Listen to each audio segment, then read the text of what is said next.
She strangles her son and drowns his older brother in the bathtub. Told husband, "I don't know what happened." After becoming amped up about the war in Ukraine and believing that her children would be taken away and abused by Vladimir Putin's regime, a Russian-born mother from Wisconsin has been accused of strangling her 8-year-old son to death and attempting to drown his older brother in the bathtub. On Tuesday, Natalia Hitchcock, age 41, appeared in court for the first time, charged with first-degree intentional homicide and attempted first-degree intentional homicide. Her bail was set at $1 million. A very distressed Hitchcock turned to face her husband of 15 years, Jeff Hitchcock, and other family seated in the audience as she was being carried away out of the courthouse at the conclusion of the hearing and told them, "I'm so sorry. I adore you all. I have no idea what happened." WBAY-2 reported. If you haven't already done so, please subscribe to our channel and turn on the notification bell to be inspired by these real-life stories on a daily basis. Now, let's return to the story. On March 30th, Hitchcock strangled her eldest son, Oliver, with her bare hands inside the family's apartment in Sheboygan Falls, according to a criminal complaint acquired by Law and Crime. She also attempted suicide by overdosing on Tylenol and stabbing herself in the chest, but she was able to recover. Hitchcock was quoted as calmly replying, "Well, I guess I accomplished what I set out to do then," when a police officer informed her on April 1st that Oliver had died of his injuries in the hospital.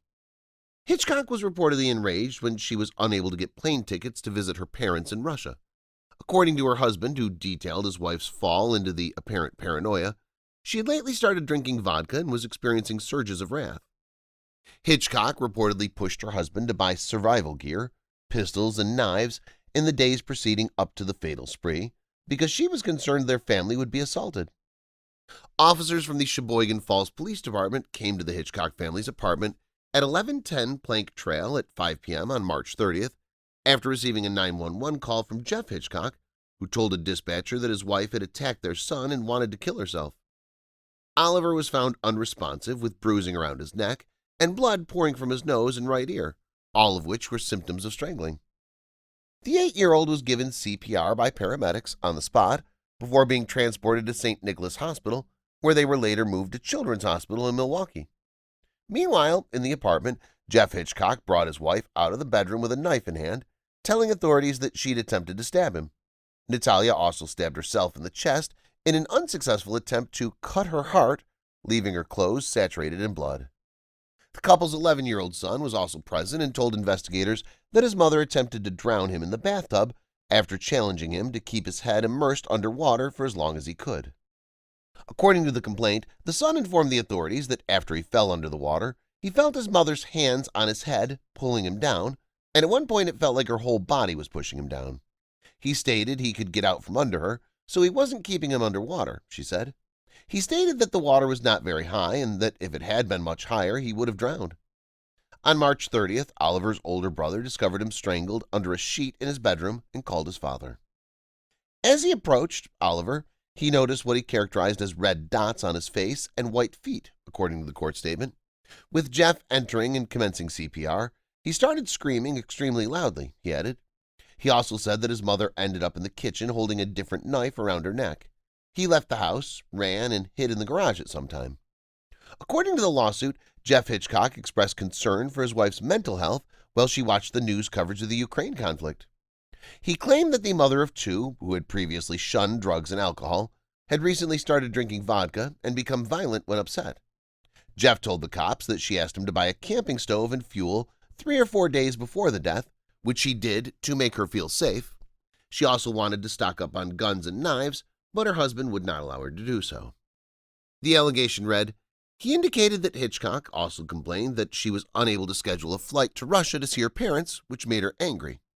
He stated the battle between Russia and Ukraine enraged Hitchcock more than ever, and she began to use alcohol. On March 30th, Jeff Hitchcock was enjoying a nap when his older son raced to him for assistance, shouting that his smaller sibling was dead. Then his wife approached him and allegedly said, "I killed Oliver." Natalia then allegedly began pacing around the apartment with a knife, dazed, and threatened to kill everyone in the house, according to her husband. Natalia Hitchcock allegedly admitted to smothering her youngest son to protect him from being abused when questioned by a police officer. She also claimed to be losing control of her thoughts, hearing voices, and experiencing brain fog. She also told of how she poured a bottle of Tylenol into a glass of orange juice, waited for the pills to dissolve, then drank the beverage to go to sleep and never wake up. According to the court complaint, the 41-year-old allegedly stated that while her husband was sleeping and her sons were playing video games, she began to have thoughts that the Russian government was going to seize her children and mistreat them. Natalia also claimed that her husband was attempting to sell her and the boys on the dark web, and that she chose to kill Oliver because he was the youngest and most defenseless. Natalia allegedly told the police, she said she believed Oliver would not have been able to protect himself if he had been abused, and she thought it was better to kill him rather than watch him be abused.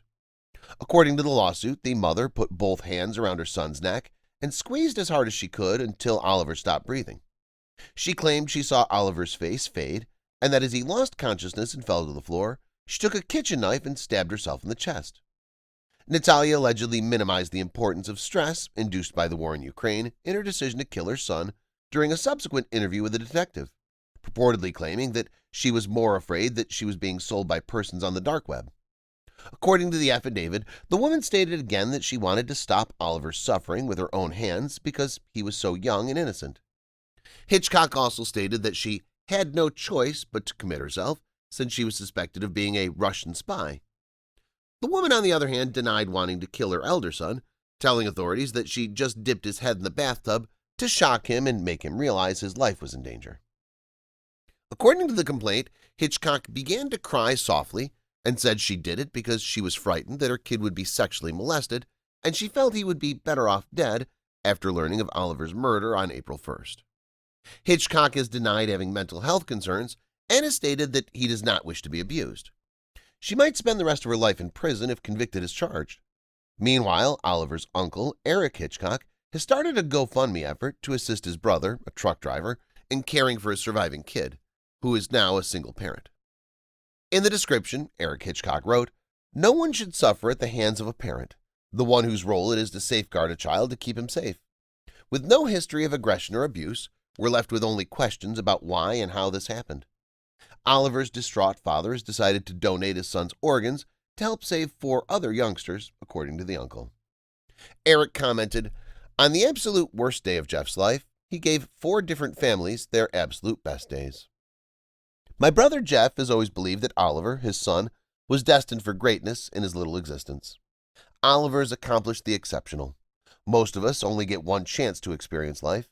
Our family will always be proud of Jeff for being able to reach past his loss and find the level of generosity in his heart to provide joy to others via donations." If you enjoyed this video, please give it a thumbs up and consider sharing it with someone else who might enjoy it as well. Thank you for watching, and I hope to see you in the next video.